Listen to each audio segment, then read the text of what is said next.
share it on my page right quick and get it going. All right.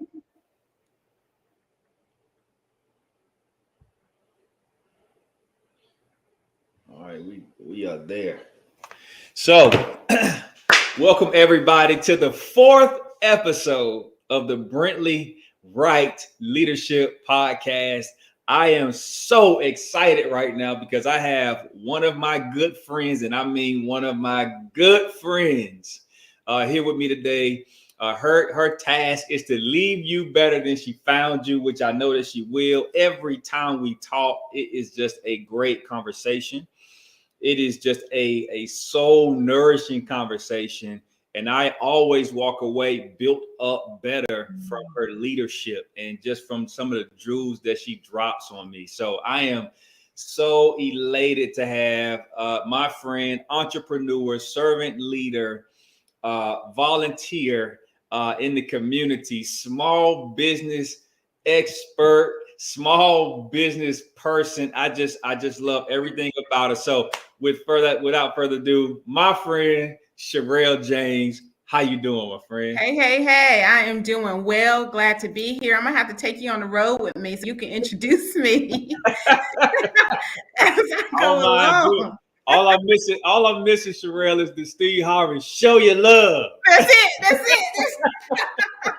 That's it. But you said something about when we talk, you always leave better than when you got there. And I have to say, I can't go any further without saying I feel the same way when we talk. Oh, wow. I mean, we both go there, right? We hold no punches with each other. Absolutely. And I feel better when I leave you as well. And that's kind of my motto. If you ask my husband and ask kids, ask everybody, it's leave things better than where you found them when you got there. And so I'm excited to be here tonight. I'm going to leave it right there because you just don't know how excited I am for your podcast on leadership and what you're doing during this time. I'm excited to be a part of it. Well, glad to have you. And I want to jump right in because I know I can't hold you all night. You're down in Southern Pines right now. Okay. So I want everyone to know, first and foremost, you have a BS in criminal justice. Mm-hmm. I want to explore that. Okay. You have a master's in business administration. Mm-hmm. And so your business today. But before we get to that, I want you to unpack what just happened down in Southern Pines and why all this excitement. What's going on? You know, it's part of what we're talking about today, right? When we talk about sustainability, profitability.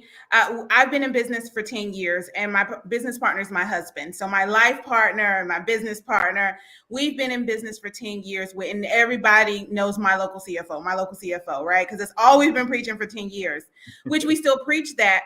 But we had a blueprint that we kind of put together, a vision. My local CFO was never about me and Derek, ever was it about us. And so a lot of times when I would sit down with people, they would say, well, I was looking for the other franchises. Aren't you a franchise? And we would say, no, we're not a franchise, but we market and position things because we knew where we wanted to go, right? It wasn't about today. It was about tomorrow. And I tell people all the time, you can't do nothing about today. Today is already here. What we need to change is tomorrow.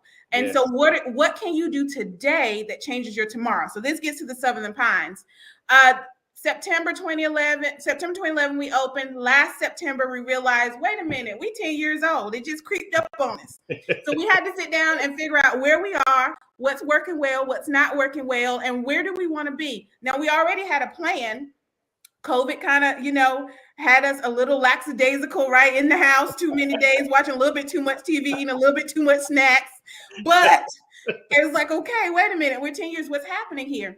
And part of our plan was, how do we expand? How do we grow? How do we scale? And one of the things that we teach is that you build sustainability and profitability so that you can then build reserves. We call that strategically saving, to build your cash reserves so that you can leverage your resources. right? So you can leverage. So now it's not about trading an hour for dollars, but now your dollars are working for you, whether you're asleep, whether you're out sick, whether you're vacationing, whether you're hanging out with your family, whatever you're doing, the dollars are still working for you, and you're not trading dollars for hours every time. So for us, it was, okay, what would we tell our clients to do in this case when we look at growing and scaling? The truth is, we had reached capacity, me and Derek. We reached capacity.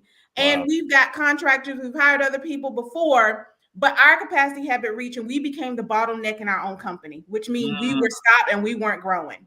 So how do we grow and scale? We needed to bring some things in-house, right? And one of the things that we needed to bring in-house that had been a bane of our existence for the whole 10 years, when you talk about that pain in your side, it had been it. So how do we cure it? Bring it in-house. And that was to buy an accounting firm. So we set out about a year and a half ago, almost 2 years ago, looking. We had a prerequisite of what we were looking for. We weren't just looking for anything. And what was the prerequisite? What were you looking for? So we were looking for something where the owner was somewhat absent from the accounting firm, which meant that there was other staff there. Yep. We were looking for something that had some years behind it, and a good name in the community. That's very important to us, but that also had systems and processes that were set in place. Yes. Right. So we were looking for something that was a little bit more turnkey, because what most people would have done is went and hired an accountant and started from scratch, or called somebody else they know and say, hey, let's split an accountant. Yep. I didn't want to be in that business. I didn't want to start something else from scratch up, because when you build your reserves, you're able to leverage. If I buy a firm that's already moving, guess what? That revenue is already coming in. I don't have to build that revenue stream. That revenue stream's already there. Now I can transition it and acclimate it to whatever else I want to do with it. Yes. So we looked, started the process in August, finished about 2.5 weeks ago, closed on a beautiful 20-year accounting firm in Southern Pines. We acquired 3 full-time employees, a part-time employee.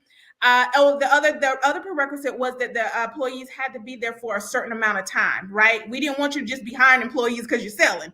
We wanted to know that they had been ingrained, they had been there, they know what they're doing, that turnkey thing again.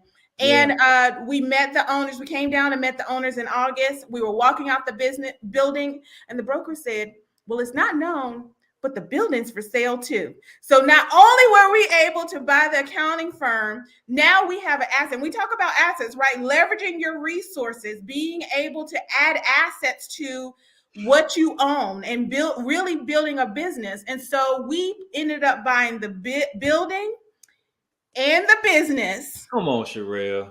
Beautiful. And we've had such a good time here in Southern Pines. The only problem I got with Southern Pines, I got one problem here. I can't get reception nowhere but the office.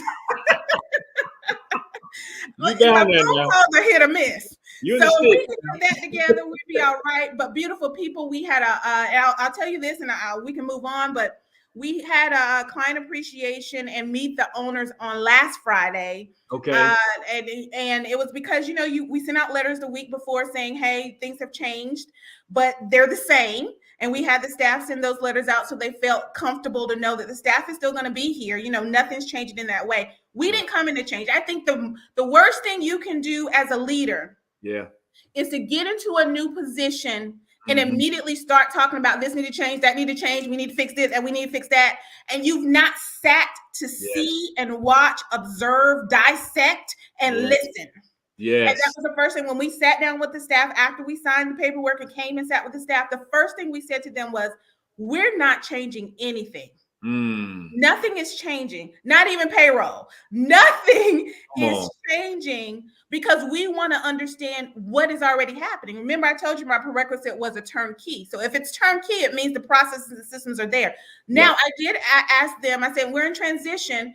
So this would be a great time if there's any changes you want to make. I'm not saying that there are any, but if there's any changes you want to make, you can make those changes. Biggest change was, can I move my office? Come on. I don't care where your office is. You can move it around wherever you want to move it to, And we got the IT in and got her office moved and made sure everything was set up and done correctly in there. Beautiful community, beautiful clients. I'm telling you, we're excited. We're busy because we're between Durham and Southern Pines now, Yes. looking for a place here, and housing is expensive. And my husband told me I couldn't buy nothing else. So I got to look for something to rent because he told me don't buy nothing else for a year. So let me ask you something right quick. What did you say? What did you and Derek specifically say to the team in that letter? What was one of the things you communicated? Because one of the things you did communicate was commitment, stability, eased fears. Because normally when there's a merger and acquisition or something of that nature, you know, wheels get to turning, narratives get created, you know, from the employee base. So what did you and Derek intentionally communicate to the employees? So we didn't do letter for the employees. We sat down face to face with them. Awesome. We sat down face to face with them so that they could get to know us. We could get to know them. We, you know, and I think the barrier of we're coming in to learn from you didn't mean that we're still the owners, but doesn't mean that I know everything. They're the ones who are working every day in and out in this office. They're the ones who've been here before we even acquired. So the knowledge transfer is from them to us on a lot of things. Now, there's some things as a business owner, you know, I've got to know, I've got to lead, and I got to be here. But for me, it was you have the knowledge that is going to be transferred. I don't want you, whatever you're doing, the clients are happy. Every client that I talk to tells me not to get rid of whoever that staff member is that's working on that account. I love it. And for me, that I was like, they're not going anywhere anyway. I was already holding them hostage. Don't even worry about it. You know, they're not going to. But I think the first thing was just saying, hey, we're here not to change anything. I think when I said not even payroll, that really let everybody say, woo. Woo. But more importantly than that was, we're here, we're open, you know, and we're learning from you just as you're learning from us. There are going to be some days that we get to know each other. You know, there's a period that dating period. There's going to be a honeymoon period. You know that, you know, all of that stuff is going to happen.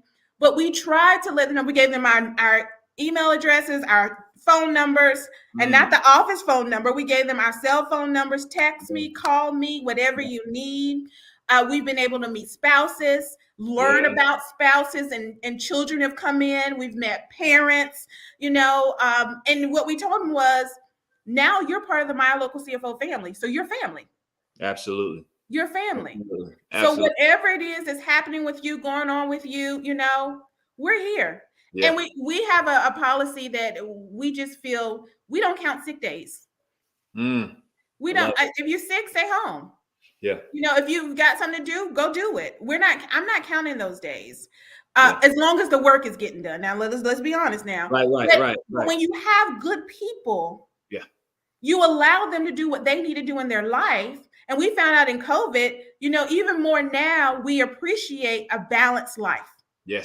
So if you need to go do something, as long as you're taking care of the client and what you need to do is done, or you figured it out, I'm out of it. And where you need me, call me. I'm there. Right. Yeah, we call that retaining top talent. You know, we retain top talent, and you know, and if they are performing and productive and engaged, because that's the best type of employee. You know, people are not a company's greatest asset. Engaged people are the company's greatest asset. If they're not engaged, then there's turn under, where I'm just coming and I'm getting a check. I'm not engaged. I'm not bringing any value. I don't care about your company. I don't care about your leadership, right?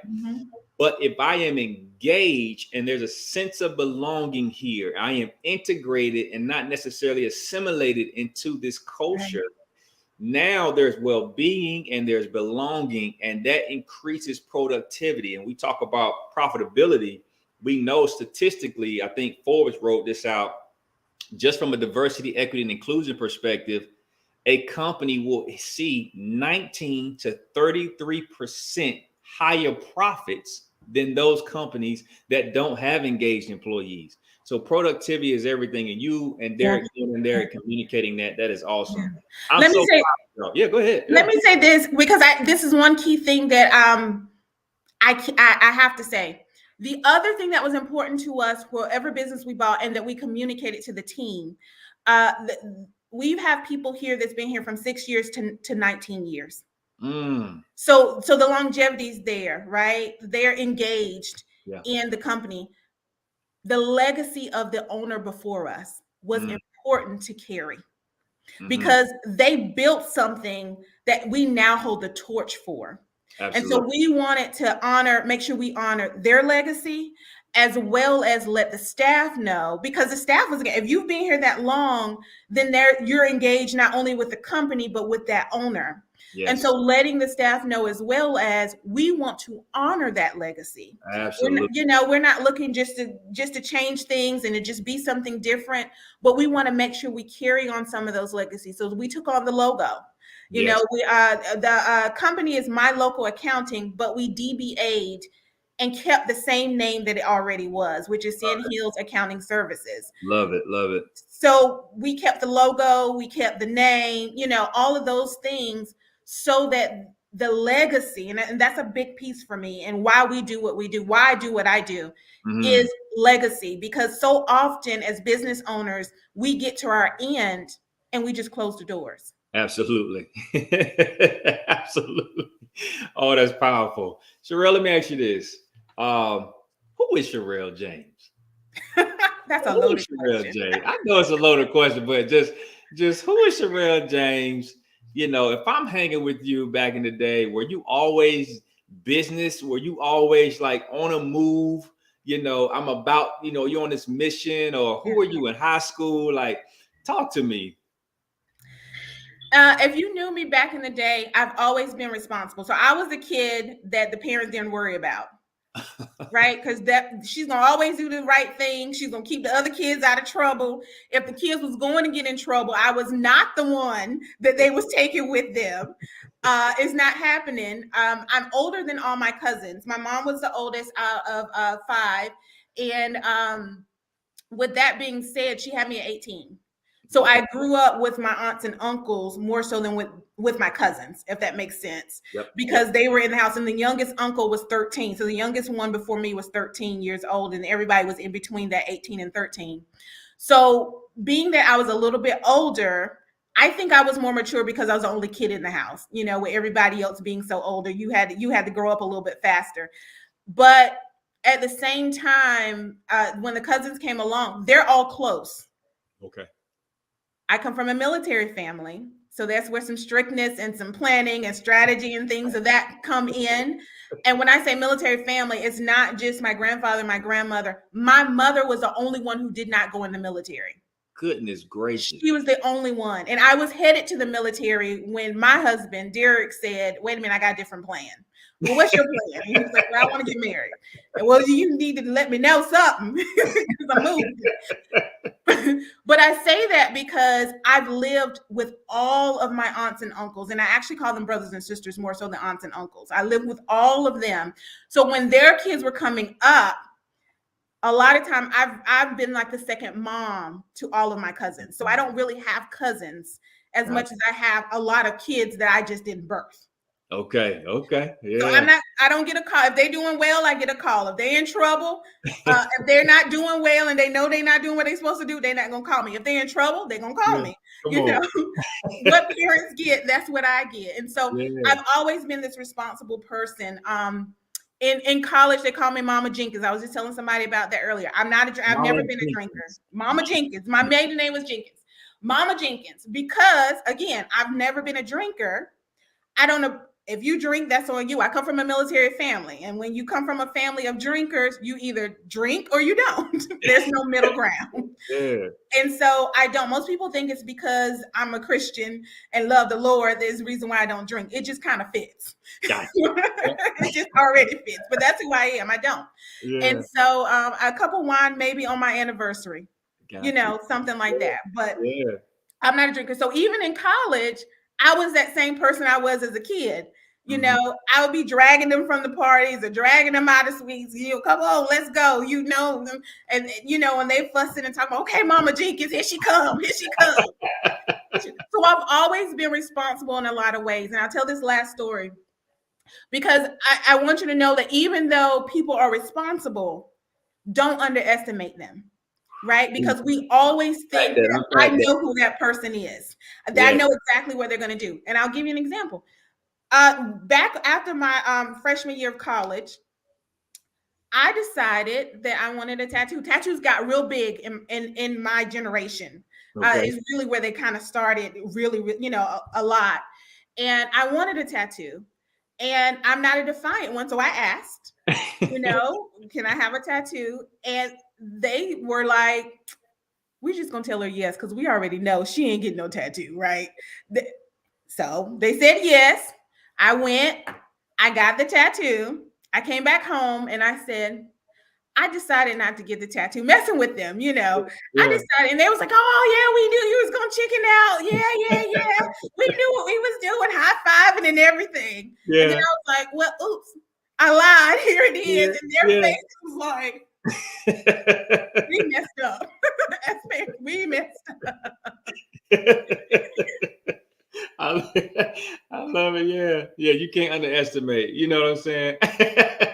You never underestimate. I'm telling you, never underestimate people at Yeah. all. And the tattoo doesn't define me. I Right. thought about people meet me and then they'll know me and they're like one way, and then maybe I wear something that's short sleeve because it's here. Yeah. As a young person, I never thought I would wear my arms out. Gotcha. That was just not my style. I was like, I'll never do that. Yeah. Well, Yeah. as you get older and your beautiful ball gowns and different things you want. So I'm thinking I'll get a tattoo up here, and nobody over, no, that's not true either. So Right. I'll always say, don't make long-term decisions Yes. in the short term. Absolutely. In short-term Absolutely. situations, because things change all the time, and Right. that's okay. And people used to look at me differently once they found out I had a tattoo, and for a while I thought about getting it removed, and Mm. I was self-conscious, right, because Mhm. of the way people looked at me or they thought about me. And then I realized, no, this is part of my story. It's who Mm. I am perfectly flawed. Yes. Yeah. I have things that I like to do that maybe don't go with the nature that you think of me in, Yeah. Yeah. but Yeah. it is part of my story. Absolutely.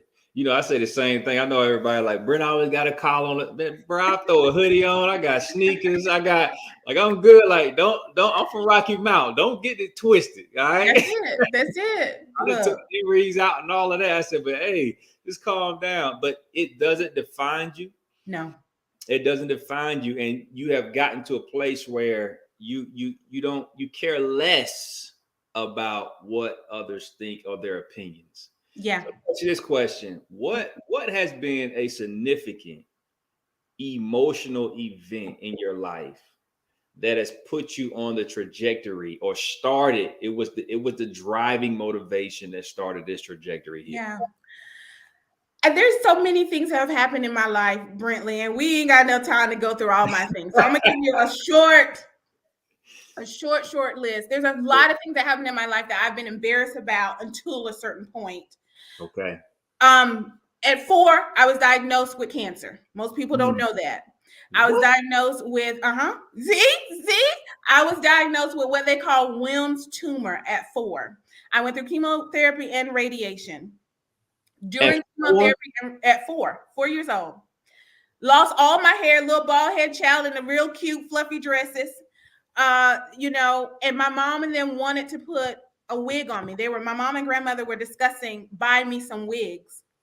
And at 4 years old, I said to them, I don't want no wig. God took my hair, he'll give it back. At You see 4? my hair, right? Yeah.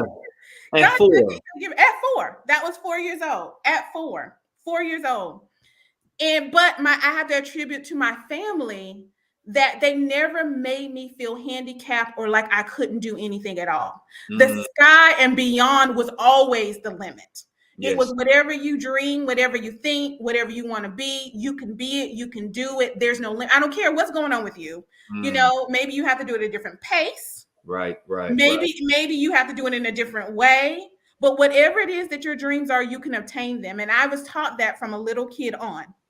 Yep. Now that's 4. At 12, I got to go there. I told you all my family's in the military. I got to go visit my aunt and uncle in Germany, and for the summer. Okay. And me and my aunt was just talking about this story earlier this week. And I staying there for the summer, a couple weeks, and now it's time to fly back home. And I said, I want to stay.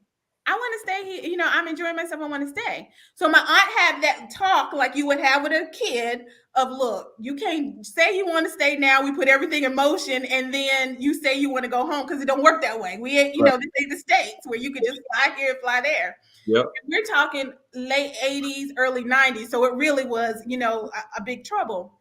And she reminded me, I didn't know this, but she reminded me that I said to her, look, I love my mama and everything, but my mama don't move nowhere for me. I got to go places. And my mom was the kind of kid, she was that one kid that stays home. I'm gonna be with the parents. I'm gonna stay home. And she didn't. She went to work, she went whatever, she stayed home. Last thing I'll tell you, 18 happened after my freshman year. And this ties into that tattoo that I just correlated a couple of years ago. I didn't realize. Freshman year, coming home from college, I had no idea my mother was in the hospital. She was in the hospital for pneumonia, but it was at a very bad stage because she had been home for so long, taking care of everybody else like we do. Mm-hmm. Taking care of all the kids and taking care of everybody, thinking I have a bad cold or something I can get over, and still moving and not taking care of herself. And she ended up dying. So at the age of 18, my mother passed away. My mother passed away, and I had siblings that were 7 and 9. My mother passed away, and I was holding her hand. And the last thing I said to her is, if you're holding on for my brother and sister, and I called their name, Casey and PC, then mama, I got them. Don't worry about it. I'll take care of them. I don't know where that strength came from. I don't know where I even thought that from, but that's what it was. And shortly after that, I watched her take her last breath and her die. All of that together. And I had to tell you kind of those three big things, because in Germany, I went everywhere. I was skiing all over Germany. I was in France. We had a client here that one of my staff members was saying, he's from Czech Republic. And I was like, oh man, I used to go crystal shopping in Czechoslovakia before it was the Czech Republic. Just all the things that I used to do, because the sky was the limit for me. Yeah. And looking at myself now, after my mother died, kind of getting myself together, going back to college, getting myself back together, I realized that life is short. She was only 36. She was not old. Now, I thought she was old at the time, but as I quickly got to 36, I realized that she was not that old. She was in the prime of her life when she passed away. And her last words that she uttered was about somebody else, checking on somebody else, because that's who she was, always checking on someone else and worried about somebody else and not herself. That's a message for somebody. Yes, that it is. You got to take care of you, because people need you here. You have to take care of you. But in all of that, I think that the one thing for me is, if I did all of that in my young life, what can I do as an adult? I can't live on those things I did. We can talk about them, I can talk about those accomplishments and travels and all of that stuff. Yeah. But if I'm living in the past and only on what happened then, and I'm not doing anything now, then I've not grown. I've not moved forward. My life is in vain. Yes. I'm not in purpose at all. So all of those things plus more. But those are some defining moments that really added to, understanding that I gotta always shoot for the moon. Doesn't mean I'm always gonna land there. Right, but if I shoot for the moon, I could be amongst the stars. Absolutely. I can make something happen and impact other people, because the more I do and the better position I'm in, the better position I am in to pull someone else up, to help someone else out, to have a little bit more knowledge to give to somebody else. All of those things, as we said earlier, leaving people better than where we found them, leaving the earth, leaving our space, leaving our community, leaving our family. Because of my journey in business, I have family members older than me that have started business. I have younger cousins that have started businesses or doing things that impact their lives in such a different way that I've changed the trajectory of what my family was headed for as a whole. Yeah. And Yeah. in that's all my motivation. Do you That think God intended for you to do that? 100%, 100%, Yeah. 100%. And half the stuff that gets done, we talked about earlier about this other funds and this firm that we just got and what we've done in business, what I do in life, half of it, Yeah. but God. Yeah. It's Yeah. that force pushing me, pushing because I'm a willing vessel though. And I Yeah. think that that's a part of it is as a leader, I can lead from the front, but most of the time I'm leading from the back, Yes. you know, Yeah. as a willing vessel for whatever needs to happen and whatever needs to go. Now, be clear, Yeah. there is a plan, there are goals, but they're flexible Absolutely. for what God wants to do inside of that. Yeah. So if it was up to me, we would have closed sometime last year if it Mm-hmm. was up to me. But he knew I wasn't ready. He knew we weren't ready. As much as we thought we were ready, Yeah. he knew that no. So he allowed other things to happen and different things to happen that we would call trials and tribulations in our Come life. on. That's what we would call them. But What really, you, they're blessings because he was setting the stage for things to be right. But God, that's all I can say. Everything that, even the way I think, I told you I was 4. I was 4 years old. But God. yeah. Yeah. Showing that strength. How has faith played out for you? Are you serious? Yeah. Man, you may not hear, I don't talk or preach God all the time. And some people have a problem with that, right? Because if you're a Christian, you should be talking about God all the time. I don't talk and preach about it all the time because it's what I live. It's what I live day in and day out. My faith has got me through so many things. I remember when we had our office from my local CFO in Raleigh, North Carolina. And we would get calls and it'll be an emergency of some kind with a client or something happening, stuff on fire, you know. And I would say to them, okay, well, can you give me an hour? An hour? What do you mean an hour? I'm telling you, okay, I understand that, but give me and I'll call you back. Yeah. You can ask everyone who worked for us. I had a mat in my office. I would close the door, turn off the lights, roll that mat out. Come on. And I would go and seek if I didn't have the answer. I would go and I would not move. However long it took. Now everybody outside my door, like, what is she doing? But I would not move until I had it. And every time, like clockwork, however long it took, I came back with the solution and came back with the answer because God gave it to me. Yeah. Moving different obstacles that has come in my life. I understand what it means when it says stand. Just stand. And I say that because we think that when you're told to just stand, that you ain't supposed to do nothing at all. No, that's not what that means. That's not what that means. What it means is whatever that issue is, don't do nothing with that. But you need to keep moving and doing all the other things that you need to do. Because faith allowed me to trust God to know that he's taking care of that. So many times raising the kids, just in life, Lord Jesus, I done gave them kids to you now. That's your kids. You figure it out now. You figure out what you need to do with them, whether it's through me or you need to bring somebody else in their life to get them on the right path. I done gave them to you. You don't know how many conversations I've had like that. Lord, I done gave that to you already now. So whatever you're going to do with it, you let me know. Because I'm over here doing whatever else. Faith is what I live on a day-to-day basis from the time I get up to the time I go to bed and halfway in my dreams. Yeah. Yeah.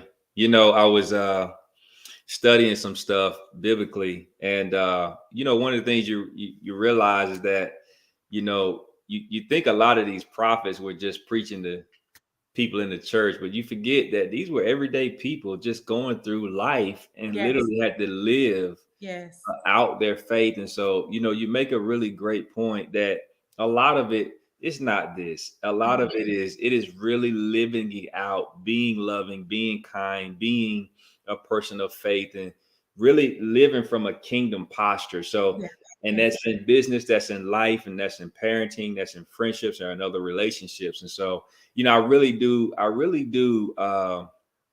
admire the strength that God has given you from 4. I mean, I think it just starting that statement at 4 all the way up until now, it's almost like, you have an unmoved strength. My mother would call it unglued. It's really, really unglued. Yeah. So I love it. Let me talk career now. I want to talk about my local CFO, right? So I don't know if you remember this conversation. We were talking. I think we were talking about clients. Okay. And I said, I think we were talking about clients and how we admire and we really cherish. That's the word I was looking for. We really cherish the clients that rock with us in the beginning. Do you remember your first clients and I do. table you said you had? Can you I share do. that? Oh, yeah. You just putting all my business in the street today. But it's okay. It's okay. It's all right. It's all right. So we started out, when we started out, our first client came from one of my husband's cousins. Okay. At their surprise birthday party. And we had just told them that, told some of the family what we were doing. And the caterer there was our very first client. And she needed help. And they were good friends. They had used her for catering for corporation stuff as well as for personal stuff and, different things. And so they were already good friends. And the cousin is a male, introduced her to my husband. And let me just tell you, she's family till today. Understand? Wow. She's family till today. She's still not she's not our client anymore. Excuse me. But she's family till today. And I don't know what it is about my husband, but these women love I had to let them know, wait a minute, don't make me have to roll through. Let me put my head back. It's the chocolate. It's the dark chocolate. It must be that dark chocolate. But they love some Derek James. And she was one that absolutely loved Derek. But she was a good person, good heart, good person. We still check on her from time to time and see her. And we've got some clients now that have at least been with us we've been in business at least 6 years out of those 10. So not, soon after, they've been with us and they won't go anywhere. They just like, no, we here. This is what we do. Let me ask you this, because people in business, especially small business, I remember working for this construction firm and they had a statement on the wall. It could take years to get a client and 3 minutes to lose one. Yes. What are you doing, you and James doing at my local CFO, and will continue to do to keep and sustain those clients through your work? For us, we found it to be a blessing and a curse, but we've learned how to scale it, as we talked about earlier. If we come full circle with staff, is having that engaged staff, right, that feel the same way. All of our clients, just like our staff, we consider them family. Now, there's different levels and lines to family. Let's be very clear. So it doesn't mean you just get everything and can do anything and you can't pay us and all of that stuff. No, that's not it. I look at money as something that keeps you honest on both sides, right? But with that being said, we're engaged. As we talk about the staff being engaged, we're engaged with our clients. We're engaged with them. We know what's happening with them. We know whose birthday. We've gone to graduations and birthdays and Christmas. We're sending. We've done years before where we've sent turkeys or hams or whatever, and we've had clients say that was a centerpiece for us at our table. What does that mean? And it touched me in a way because something that we did for you was the centerpiece as your family gathered around the table. So I don't say this to brag about anything. I'm saying these are things that we think about. Everything that we do with our clients, we try to think about what we would like. And I'm just weighing gift giving. Because like if you don't like to give, then you can give it back. I like it. Because I'm gonna buy something that I know. I think about the person, but I also make sure it's something that I would like. It's the standard is what I'm talking about. There's a certain standard that we do business at. Now, one of the things that I hate is a small business, we harp on the small and not the business. So we cut corners, we're janky with everything, we some of us just are in it, for the money. Yep. Or, what can I get from this client? That's not a relationship. I don't care. Whatever you do, relationship has to be there first. Absolutely. And relationship doesn't start when they pay me. Relationship started the first time I met them. Yeah, you're telling the truth. I mean, I remember at least I have a few clients. I mean, they literally, I had spoken with them at least 2 years before they even decided to even, come on board. Yeah. And you are right. Transactionalism hurts everybody. And I've always said I would love to work from a place of want rather than a place of need. If I need you, I'll abuse you. Right? I will just try to get every dollar I can out of you and not even think twice about it because I need you. Right. And so I think when I see my local CFO, your team is not doing that. Right.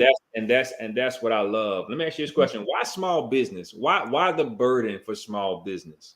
Right? Why the burden for small business? Why the burden for small business? Okay, so before I answer that question, I know everyone is like, but wait a minute, you didn't talk about the table. So yeah. I think it ties in great with small business. And it ties in with starting wherever you are, start right where you are, because you're enough right where you are. Right. And so often as people and as small businesses, we're always looking at who's doing what better and bigger and have more and whatnot. You don't know how long they've been doing it or what connection they have or whatever they got else coming in the mailbox. Yep. You don't know those things, right? So you're enough right where you are. And when we opened, we started out, we shared offices with Derek's brother. He was opening his practice. We were opening ours. But we served two totally different clienteles. And I want to preserve our family relationship. Absolutely. So I found our own brick and mortar at a point in that first year. We moved to our own brick and mortar. And I said, Lord, number one, the Lord said, when we talk about that faith, it's time for you to move. Yeah.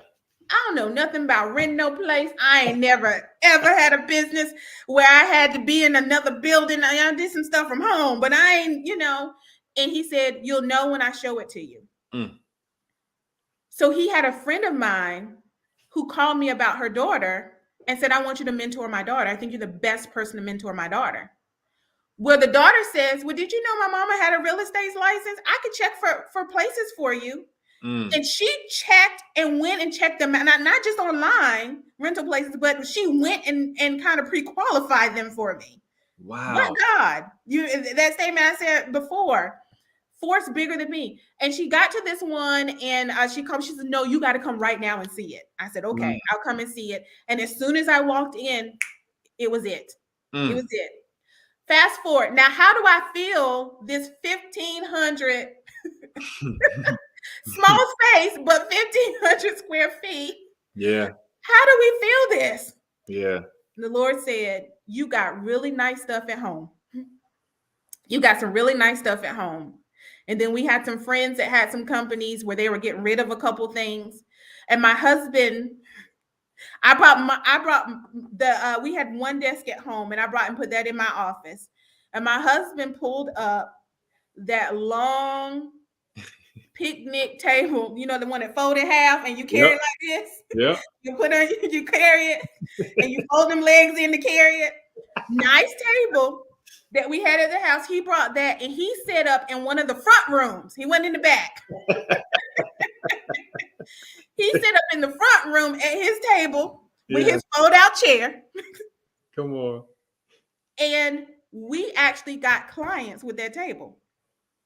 Now they looked around. We had one that looked around and said, I have a friend that sells furniture. And we found some furniture, but that's when, to get in it, you again start where you are. There you are. Yeah. You are enough right where you are. You just Yeah. have to trust and believe it in yourself first. Absolutely. Because if you're confident about it, they'll be confident. I mean, everybody weird around this table, but hey, we ain't gonna talk about it. We're gonna keep talking business. Hey, I know you see what you see, but I don't see it no more. I don't see it. Look, we making deals at this table. That's what we do. This is the deal table. So I bought him a desk and some stuff for his office, and I had to put. My husband's not good with change. And I had to put the that folding table kind of in the hallway where he could see it for a while before I could move it. He didn't want to let it go, and I said, "Babe, you cannot be in here talking to people, having a consultation, and then packing up after like you're gonna leave them out the door. We can't do that. We can't do that." And so he finally got okay with it or whatnot. But I say that because small business is always overlooked. We're always overlooked. Yeah. Now, one of the things that I tell people all the time is somebody would have said, "Oh, I can't go get a building and I can't have a folding desk," and they would have paid all this money and gotten all this debt for all of this stuff, when no, where are you right now? Let's figure out how to get you where you are right now. Yep. And we got so tired of seeing our favorite small business places going out of business. And we realized that we had some of the skills that they needed, that corporations knew, and they used, and they needed. Our goal is, my local CFO's goal is to become the number one advocate for small business. Because we make up half of the labor force. Let me say that again. We make up half of the labor force. Yes. But here's the problem that we have and why this is our mission. If we make up half the labor force, that means that we pay for people to go provide for their families, right? Yes. We're allowing them to go provide, which is great.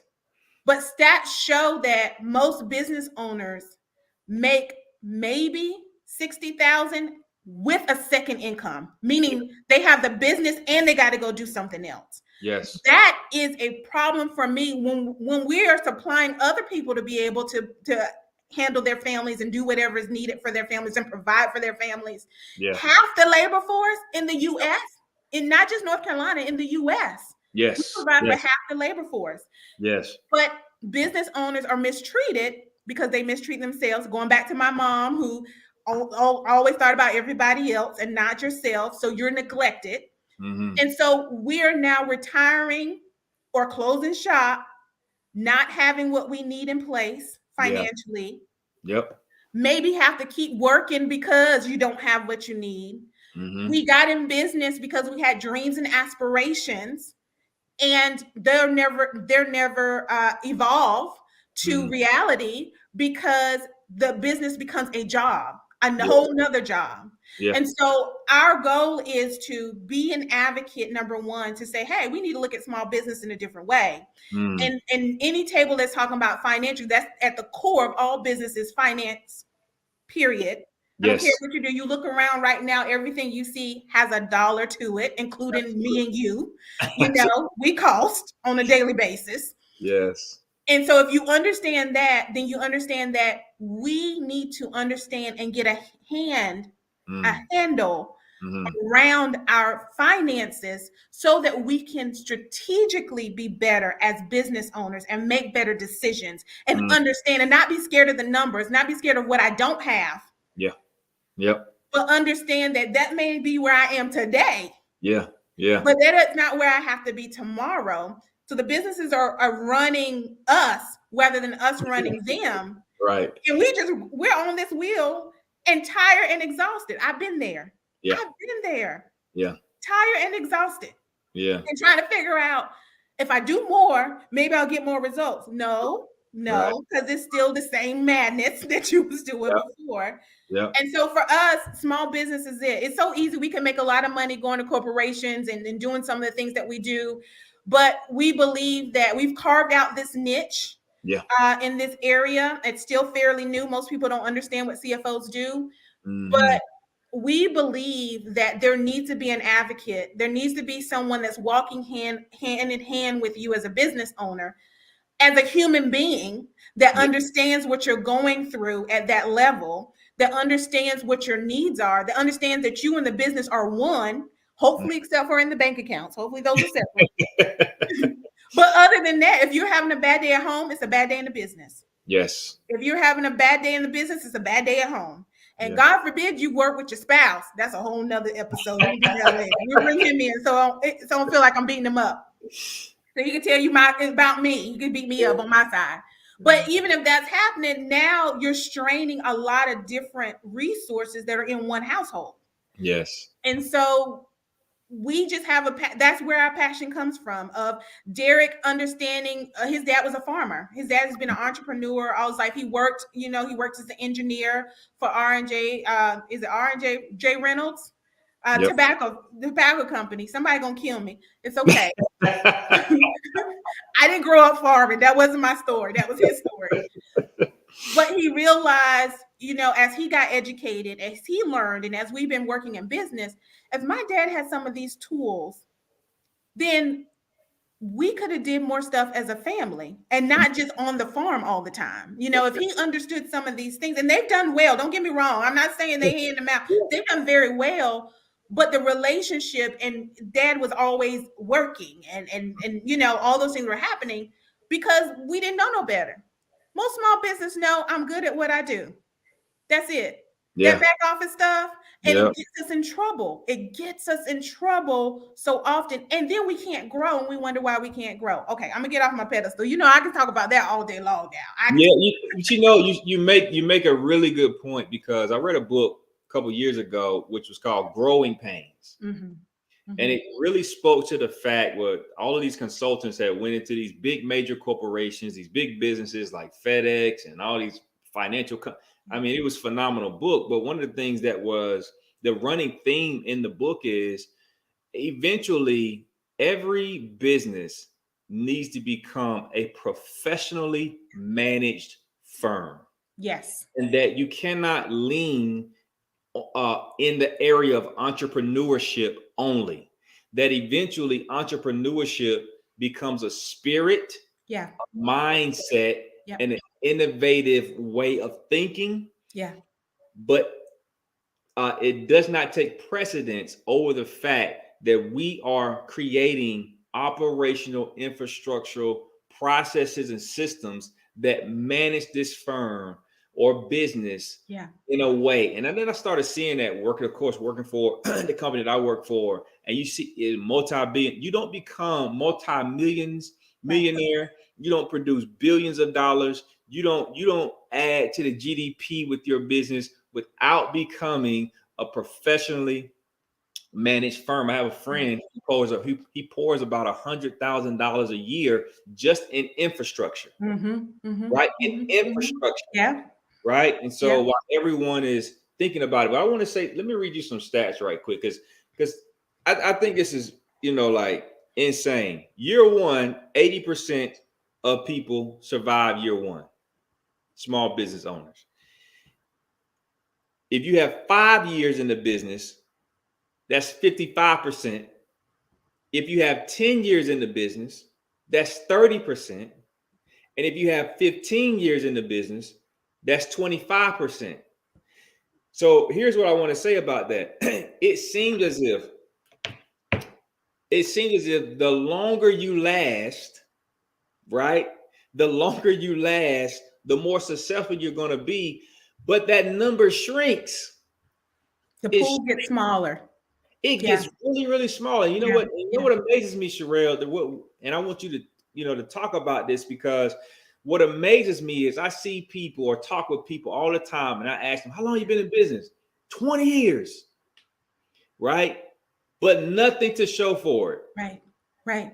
You could have went and worked. You took your family through so much financial turmoil. Yeah.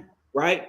And so one of the things I see that lends itself to long-term sustainability in the business is we all are managing the P&L. Right. Essentially, that's what we are doing. We're managing the P&L.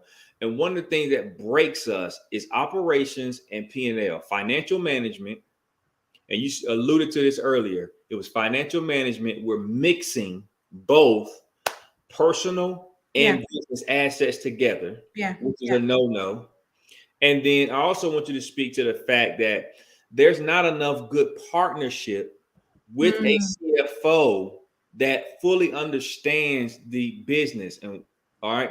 And then just kind of unpack what a CFO actually does and what a CFO is and what they do and how they are asset to your business, especially with helping with operations and financial management.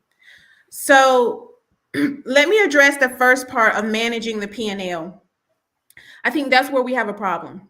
And I think that's a problem because if we talk about managing P&L, that's the first step. That's not the end step. Right? It's the first step is to manage the P&L. And P&L means profit and loss or income statement, right?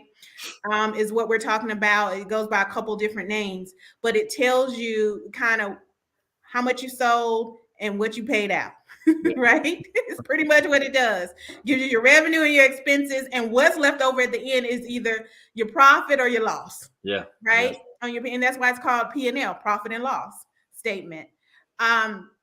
So often that's all we're concentrating on. And we're not even concentrating on that correctly. You know, so often we're concentrating on that when there's so much more to it's the beginning, but it's not the end. We confuse profit with profitability. Two different things. Now, your P&L will tell you what kind of profit you're making for a certain period of time, but that does not mean that your company is profitable, that you've got profitability, because profitability also adds into it a management of efficiency. That's part of the equation. So when we talked about those systems and how you become operations of systems and management, it's because that's how you become profitable as a company. You can have a profit in any given period, but to have that profitability as a company, meaning that you have sustainability, long running time, we can forecast, we can see where we're going. There has to be some efficiency that we add to that. Not only that, when you manage the P&L, that has nothing to do with your cash flow. Your cash flow talks about the in and out of cash, right? How cash is moving. Operating, investing, and financing. When we look at the statements of cash flow, they're telling us what we're doing in operating, what are we doing in investing, and what we're doing in financing. Are we overextending ourselves from a debt standpoint? Have we made a mistake? Now, we just did this merger, right? We just did this acquisition, rather. So we did a merger acquisition. So there's a reason why maybe we might be a little overextended to start with. Most companies, you can look at your big companies, they profit dips, right? But the reason is because they did a merger or they did an acquisition, for the return on investment is going to take them a lot higher, faster than what it would have if they just continued on. Absolutely. So that is okay. Those types of things are okay. But for a lot of people, they have no idea what's happening with their cash. Going and checking your bank account every day is not your cash flow. That's not your cash flow. And people get in trouble because they look at that as a way to measure their cash. And then they forgot that something was already supposed to come out, that maybe didn't hit. And now we're in the negative, and now we got all these charges, and we just have this snowball effect of things happening. So there's a different education when it comes to cash flow and planning and forecasting where you're going. So often small business owners are only thinking about today. Look, I understand this is probably my third time saying this, I believe. You can't change today. And I said can't. I did. Let me put my professional. Wait a minute. Hold on. Let me be You cannot change today. However you say it, it's going to be the same. You can't change today, but we can change tomorrow. But in order to change tomorrow, we have to equip ourselves with information. Yes. We have to have systems and processes in place. And we have to get the right people to help us. Yes. We don't want, as small business owners, we don't want to hire people. We don't want to hire people that have wisdom to tell us what we don't know, because then we don't want to feel dumb. I Yeah. think you're dumb or you're incompetent when you don't go seek the wisdom. Mm. You don't always have to know everything. I don't know everything. And I just tell you, I came into this and I told them, you guys know I'm getting the knowledge from you. That's smart of me Yes. to sit down with them and let them tell me. Because if I came in telling them and dictating, they would clam up. They may not be here long. They might be sitting there writing a resume, right as I walk out the door. Yep.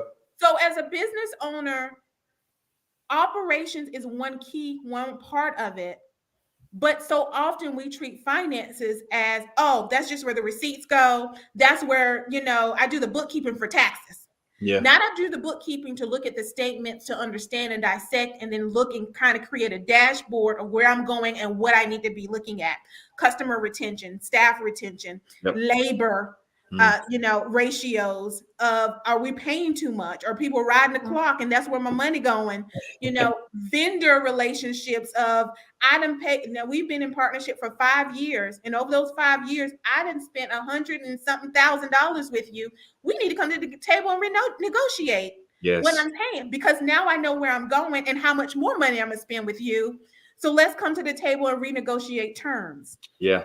Looking at how you can, before we even get into capital, what do you need to do in-house? So often there's profit right there before you even go get the next sale. But we don't even, if we don't know it and we don't know the numbers, then we don't understand it. So the thing is, operations and finance has to be together. That's why you have a lot of small businesses that have great ideas, but they're limping along. Yeah. Yeah. Because they're not together. So the operation is what we're going to do. Your finance is how you're going to do it. Yes. And if you don't understand that, and you just on a prayer, Lord Jesus, do it for me again. Fix it for me one more time. I've been there, you've been there, and I know some other people that's listening been there too. Yeah. And whether it's the Lord or whoever you calling, come on. Fix it. Yeah. That's not where you should stay. That's not where you should stay at all. So financial management. So getting to the CFO, I'm going somewhere. Financial management is the management of understanding operations and finance together. Financial management is not bookkeeping. It's not taxes. The reason why you're paying so much in taxes is because you're not looking at the financial management piece, right? We can look at tax strategies and things like that once we understand the numbers. Now, let me be very clear. Bookkeeping is the foundation. Yes. Of finances, because if we don't have it in order, we can't look at nothing. So it's the beginning, it's the foundation, but it's not the end, it's the beginning. It's put in place so we can start organizing that system and process that we talked about. It organizes things so that now we can manipulate the data however we need to understand what's happening in the company. And let me tell you, I could dig for days and hours and days and months into data, but where you are, if you're not sustainable, then the first step is to break even. Break even would mean that what's coming in and what you're paying out means you have nothing. You're at zero, but that's breaking even, right? That means it's not coming out your pockets anymore. It's not coming out your family's pockets anymore. At least you're breaking even. That's the first step. That's where we try to get you first, or make sure you are. Now, anything over break even is profit. That's why we want to get you to break even, because if we can get you to break even consistently, now we can get to profit, right? You can't just step over into profit. But if you don't know the numbers, if you don't understand, then we don't know where your break even is. We don't know if your pricing is right. I call pricing, a lot of people do pricing, I call PFA, pluck from air. That's not about right. We're going to do that. There's a strategy to pricing, and it's probably why you're not, ends aren't meeting, because you're not priced correctly. Or maybe there's some other leaks that are happening, but that's what financial management does. We're looking at those things. It's the day-to-day walking through that and really understanding what's happening in my company. Now, a smart business owner that has financial management or has an expert on their team, like a CFO. So this is what makes a CFO different than an accountant or bookkeeper or a tax preparer, right? And I'm not saying CPAs can be CFOs. So I'm not saying that. Right. But anybody can be a tax preparer. You don't have to be a CPA to be a tax preparer. You can go get your P10 and you can be a tax preparer. So I want to be very clear in this of we're looking at organizational goals, Yes, mission. We're looking at where we are today, how we got here, what are the trends of how we got here, and now talking about where are we going? Where do we want to be in the next year, 5 years, 10 years? Because now we can start planning that out.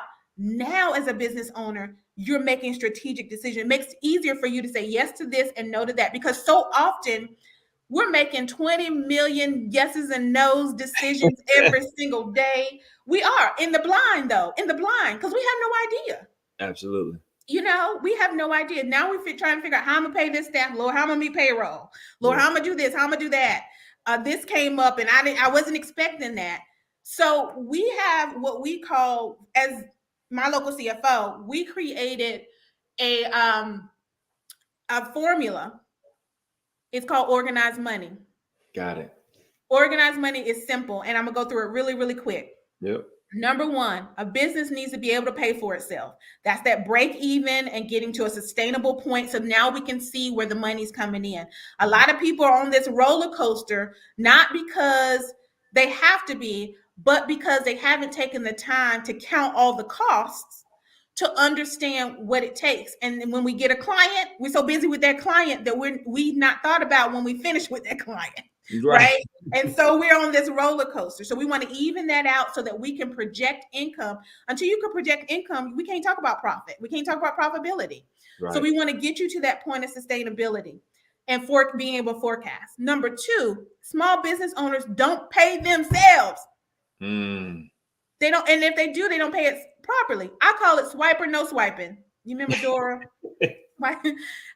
Because this is what we do with the card all the time, right? I want to take the cards out of business owners' hands and cut them up, because it's easy to swipe and continue to swipe, right? And then we'll say, I ain't get paid. The business ain't paying me. I ain't get no check. You got a whole lot of check.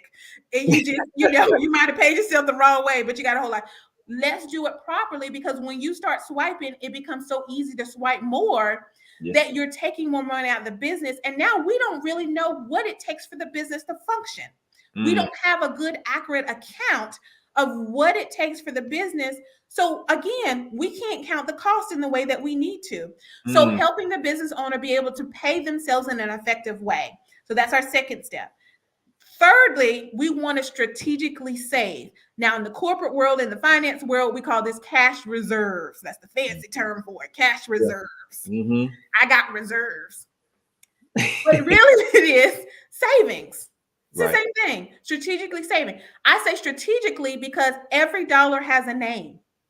If I'm planning and I know that we're going to have equipment, or I'm planning and I know that we're going to be hiring new staff, then that means I need computers, that means I need desks, I need seats. So we can start planning ahead and putting a little bit of that money away. If I've got equipment, depending on my company, and I know in 5 years, I'm going to have to buy new equipment, or Lord Jesus, a server, because them things cost, at a certain point, it's going to die out, or a roof if you're on the building, or whatever it is.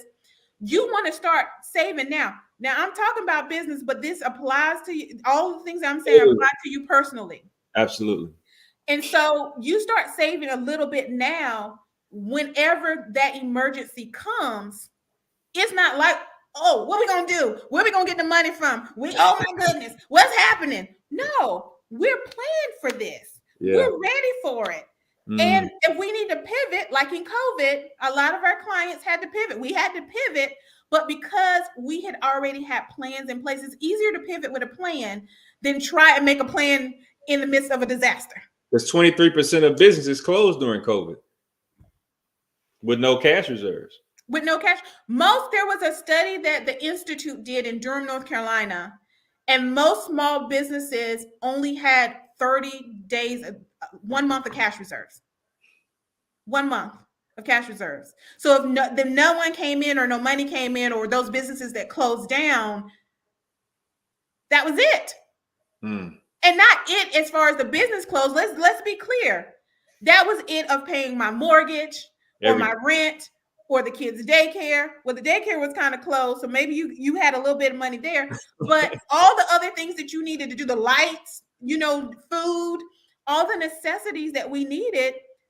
If that money stopped and you were a sole business owner, that's 30 days and I don't know what's happening next. So strategically saving is a big piece. The last one in number 4 is investing. So if we build cash reserves, guess what? We can leverage that cash. You don't just have to sit in the bank. And what we were taught is save your money, put it in the bank. Yep. That's it. Now you just got money sitting. Yeah. And actually you're losing money. Right. No compound interest on it. No, nothing. Because the dollar today is worth less tomorrow. Yes. Right? So you're actually losing money as it's just sitting there. And being able to leverage that resource, whether it is coming to talk to someone like you in financial planning to put some money, and it doesn't have to be aggressive, it could be conservative. Right. But putting in some places where we can get some compounding interest on it. Even if I got $1 and I make $10, guess what? That's $10. Right. I'm $10 to the good, right? Or $9 to the good because I made 10 off that $1. So with that being said, you got to look at how can we leverage these resources. Now, it's not till we get to the investing that we're really talking about making money in your sleep. You see, all those things we got to do. Right. People want to make money in their sleep. They don't want to work hard but make money. Yeah. There's things that you have to do, and it's easy, right? It's easy if you know it. If you have someone who can walk alongside of you and help you out and bring in those other necessary partners as needed, as need be. That's what a CFO is. That's what a CFO does. Yeah. So much different. So we're looking at the whole business. We know the business exactly how you know it. We know your goals and your dreams and why you're doing it and all of that. Most accountants say no to everything. In our industry is like, oh, don't go talk to the accountant because they're gonna be like, no, and they can tell you no in all kinds of languages. It's probably the only word they know in 25 languages. Is no. That's not who we are. Yeah. Who we are is we can't do it today, but if that's really where you want to go, let's figure out the path and the roadmap to get there tomorrow. And tomorrow could be 6 months, a year, 5 years, 10 years, who knows where that is. Yeah. But there's a roadmap that can be built. And we felt like small business owners providing half of the labor force, the anchors in our community, right? Yeah. The leaders and influencers of our communities, of our world, no one was doing that for them. Corporations knew it. They're making good money because they know all the tricks of the trade, and they've got someone who's looking after their interests and helping them understand those things and making sure that they're moving in the right direction and not taking the wrong routes and things of that nature. And mistakes happen for everybody, right? We all make mistakes. Those growing pains is what I call them, as you talked about earlier. But small businesses, no one was doing that for small businesses. No one was looking after, and I don't call it small business, I call it all business. Because that's how we should be treating our business, all business. Amazon started in a garage. When you think about the humbling stories of where some of these big corporations that we look at in awe, how they started just like you. Yeah. Yep. The only difference was they got the experts on their sides and figured out how to not create a job for themselves, not be so prideful that this is my baby and can't nobody else take care of it, but really allow others to come in and help them, trust others to come in and help them, so that you can create. There's 2 things that we want to do for you. We want to create legacy and freedom, period. Yeah. Period. And you could do that for your staff as well, because when we talked about that investing, it supports systems, but it also could be, what are you doing for your staff? Because that's part of investing, right? Absolutely. And those 4 things I talked about are cyclical, Brentley. Yeah. Meaning that as you grow, you go deeper and deeper. They get a little bit more complex. The more sales you have, the more you can pay yourself, right? As the owner, not as the technician. I'm talking about as the owner.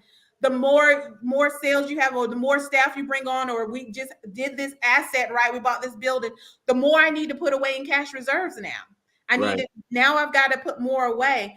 But also now I can leverage in different ways. I could not 10 years ago when I first started said, oh, we're going to leverage our money and go buy a building or whatnot. Yeah. No, or we're going to acquire another company or we just started. No, but because of following this formula and these rules, we continue to grow where now I go between Durham and Southern Pines, and whether I'm here or not, clients are being serviced. Whether I'm here or not, I could be in the Bahamas. Whether I'm here or not, business is still happening. That thing on autopilot. Autopilot. Now, do I need to come in? Do I need to? Yes, I'm still engaged with clients. Yes. Yes, I'm still engaged with staff. Yes, I come in and let them see my face. Yes, I'm here 2 or 3 times a week because we're in a new transition, transitioning in so that they know that I'm not an absentee owner, but I'm someone who's just an engaged and just as involved as they are. Yep. But at the end of the day, I'm working on others. I'm building other things for the company. I'm not in the client engagement. Yeah. They're handling that piece, that technical piece, right? So I can be the visionary and do what I was meant to do with the dreams that we had. This is the last thing I'll say, and I'll turn it back over to you. I just pulled up today. We just hired a new CFO as well on the My Local CFO side. So My Local Accounting is a subsidiary, not a DBA. It's a subsidiary of My Local CFO. So My Local CFO owns My Local Accounting. Yeah. So we have the CFO stuff, and then we have the accounting stuff, and they're their own entities and all that stuff. So we just also hired a new virtual CFO recently. And today I was walking him through some of the stuff, and I showed him, I said, look, I want you to know the company that you're working for and what our goals are and where we're moving to. And I brought up a chart that Derek and I did a few years ago. Mm-hmm. And it had My Local CFO and virtual CFO service. And we just started a new service for smaller businesses, 5 and 6 figure businesses. Excuse me, that's called CFO on demand. So it's a little bit more of you get someone to walk beside you, but it's not the robustness of what we've done for the last 10 years. We're breaking that into bite-sized pieces for, the smaller firms to be able to get their hands around. And then on it had My Local CFO Accounting was on there. Are you serious? Yes. I said, now we don't call it My Local CFO Accounting. It's just My Local Accounting, but that's there. And then we had over here, which is a platform that we're working on for CFO on demand. I was working on a platform for this whole new, this new service that we're bringing. And I realized, oh my gosh, I'm building what I wanted to. And it's called My Local CFO Business School. Right. And so where you can get resources and tools and things as a business owner to a business owner, not someone who ain't never been in business or never made any money, or corporate trying to tell you what to do in business, but business owner of the true stuff, and then bringing in partners like you and other people to teach and to learn. And I realized, I was like, wait a minute, I built it as a platform for this, but really it's the business school. We have one more little piece that we've got to add in because we know that capital is important and we want to make sure, and that's not happening this year. Let me just say, don't look for that this year. It's sequences. It's sequencing.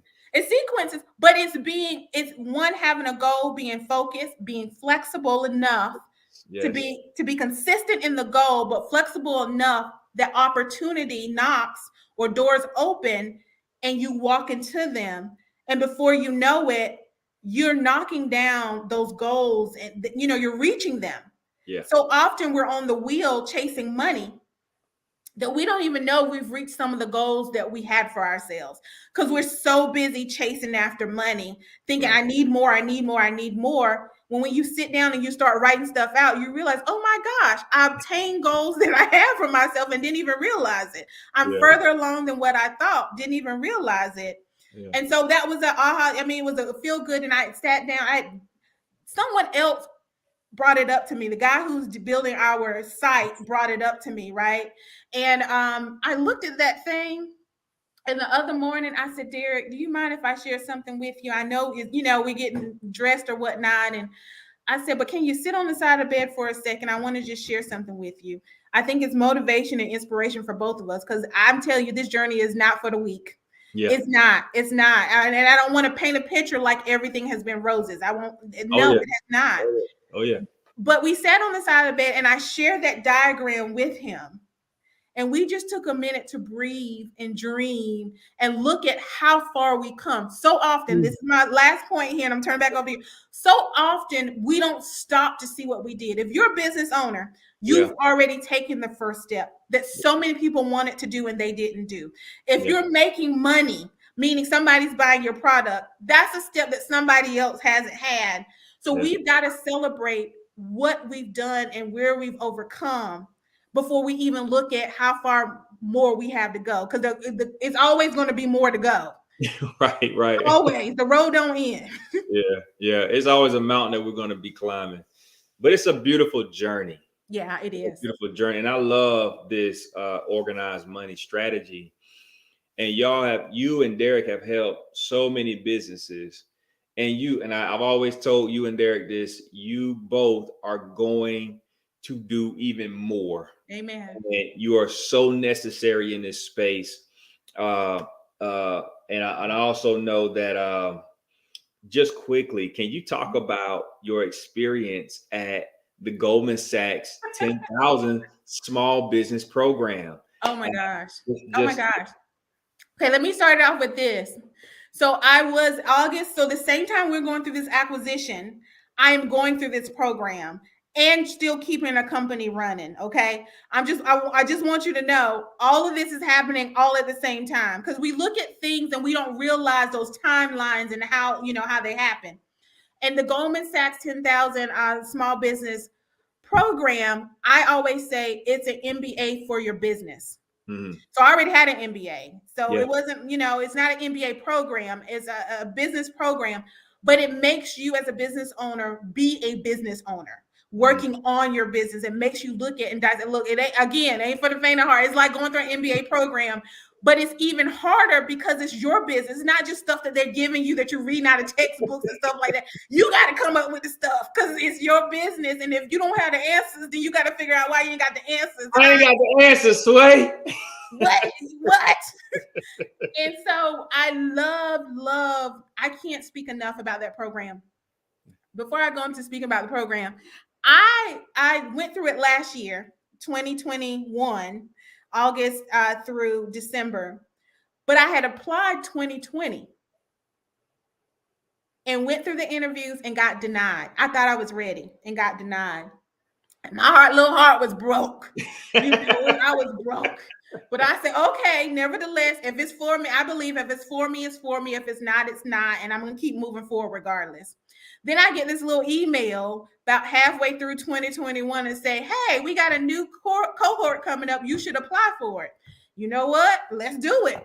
Hey. Because where I thought I was ready before, I took 2020 sitting home in COVID, because, I had been traveling West Coast, East Coast, everywhere before then, and I was never sitting home.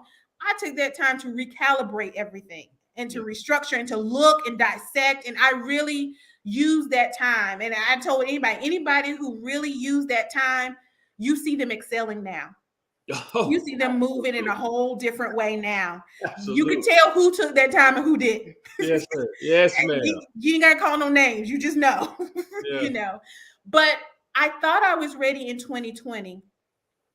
And I know it's so cliche to say delay is not denied, but it's so true, because 2021, I was in a different mind frame. I wasn't moving around like I had been moving, which means I was stable. I was in one place, and I had put more things in place. So now I was looking at rolling out the CFO on demand. So a lot of the things that you did, they get you to focus on a growing strategy. Okay. So that whole time you're working on growing strategy. Well, I already had it. I just needed now to fine tune it and to work it out. So I had two growing strategies, the CFO on demand that was coming and this acquisition that was coming, and how did they work together? We dealt with HR, negotiations, any and everything you think about business, but not in the way that most people teach it. Not in the way. Everything was taught, which made it hard. Like I said, MBA for your business and made it harder, was because it was centered on the inner you first. Right. Not the outer, but the inner, because that's what we control. We think we control the outer. We don't. Mm-hmm. We control the inner. And the more we talked earlier about people being embarrassed about things, or me embarrassed about my tattoo and different things like that. Mm. That's because I wasn't 100% confident in me Mm. in the inner. I wasn't 100% sure of me in the Mm. inner. When we look at relationships and when we look at all kinds of things, especially trends of relationships or trends of things in our lives, we always say it's the other person, but guess where? It was two people there. Come Or in on. a situation, if you were there, then you've got to look at that on the inside. And that's what Goldman Sachs did. Mm. It made you stop and pause and really think, why am I doing this? Mm-hmm. And am I going up the wrong wall? You know, it's just a wall of madness. You talked about that earlier. You struggled for 20 years when you could have had a job.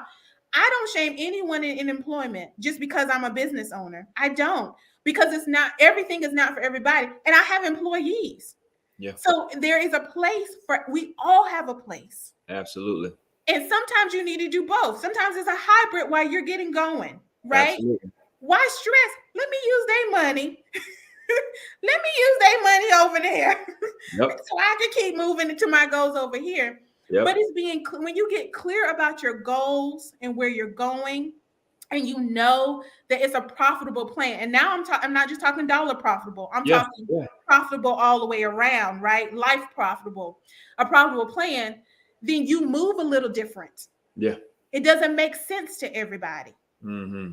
You know, what you do or how you do it seems a little odd, you know, but it's because you know the road you're on and where you're trying to get to. So if you need to take that job. Mm-hmm. If you need to fire your spouse, look, I'm talking about myself now. Fire your spouse. I fire him on a daily basis. I do. He said, okay, and then he come back the next day. I'm back. I'm back. That's a joke between me and my husband. Yeah, but whatever it is that you, however you need to move, you move in that way. So Goldman Sachs kind of solidified a lot of that. But more importantly, there's not a cohort in my area. So they have local cohorts and they have a national cohort. And the national cohort, I'm so blessed because I would have hated to be in a local cohort where I already knew everybody because I just about know everybody in the area. Yep. Being in a national cohort, I met a pest control person from Hawaii. You don't think about, and I'm not talking about a small pest control. He had acquired multiple. Those that were struggling, he was doing great things in Hawaii. I have friends now in Puerto Rico. You know, I have friends in Utah and Minnesota and Alabama and all over because all the states came together. There's 142 of us in the cohort.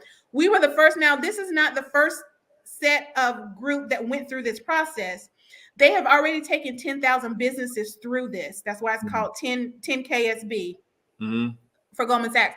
And then they funded for another 10,000 to go through this process. But we were the inaugural group. Again, if I had a win in 2020, wouldn't have been me. Right. We were the inaugural group to have our graduation at Goldman Sachs. So usually you graduate, they partner with a college. Our college was Babson College. They partner with a college and you go there and you give your overall ending presentation, because we had to do a presentation of what our growth plan was, our growth strategy, what was our next steps, financial wise, what was happening and how we were going to get there and all of those things in 3 minutes. So you had to know your stuff. You had to know you had zero margin for error. Zero. But the program prepared you for that moment. Yeah. So we get to Goldman Sachs. It's Small Business Week in Goldman Sachs. We literally have taken over the building. Everywhere you look, small business, small business, small business, small business. Now, what I didn't know is Goldman Sachs has this Small Business Week every year. And I don't think they did it in 2020 for COVID, but they've had it. And they they invite vendors from past cohorts to fill their lobby so that their staff and employees and leaders and everybody else can buy their gifts and everything for the holidays.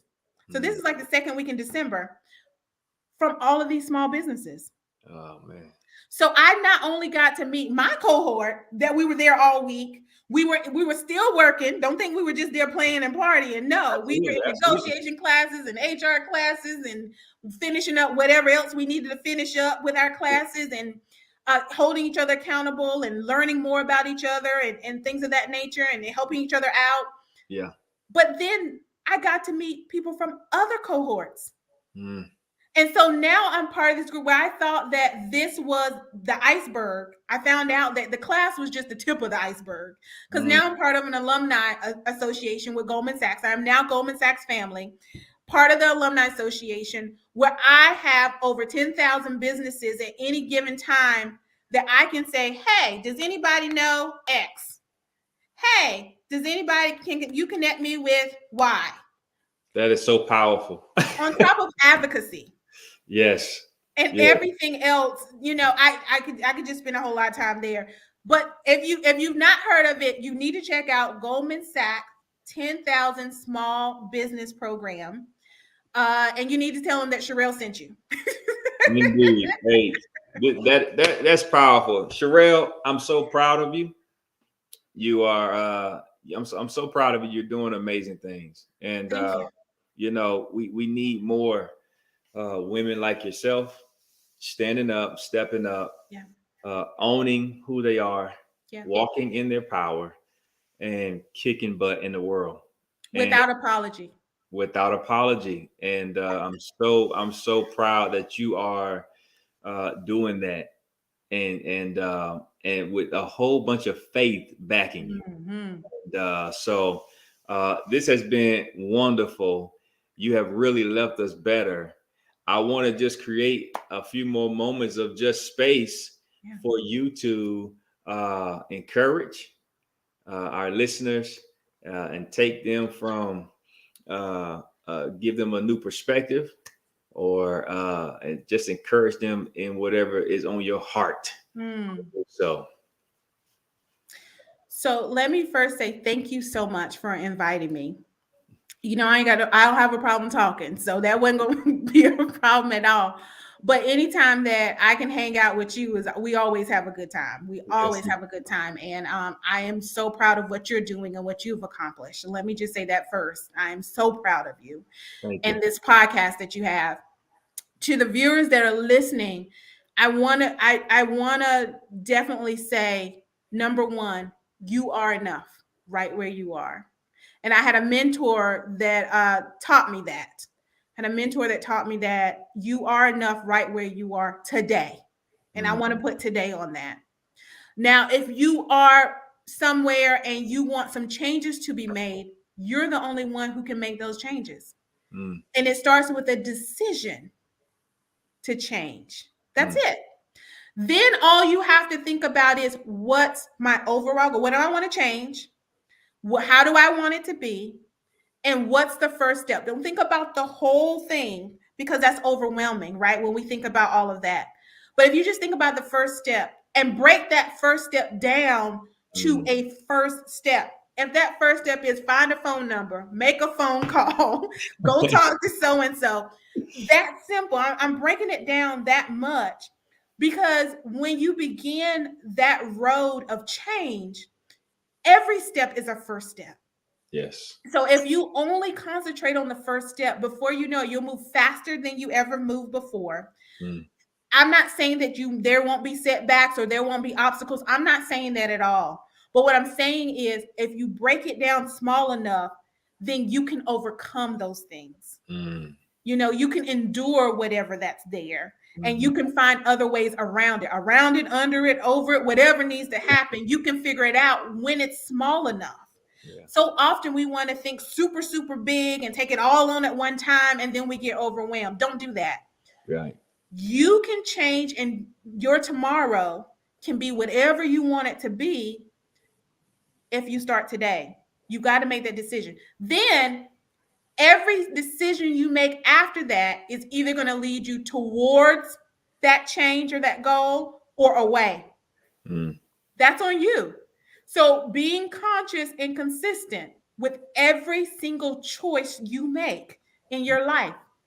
Is it taking me towards where I want to be, or is it taking me away from where I want to be? And then focusing on those steps. That's it. It's as simple as that. Trust me when I say that's how I live. That's how I move. And if it gets too overwhelming, I step back and break it down a little bit more. So and you talked earlier about being so strong. It's not that I'm strong. Trust me, I've got my days. I done cried in the middle of the bed. I done did the ugly boo-hoo cry. My husband come in and say, what's wrong? And I'm just growing. I'm just growing. I'm okay. I'm just growing. Yeah. All of that. I have feelings and I have bad days and sick days. And I've been in the bed a lot of days and all that other stuff.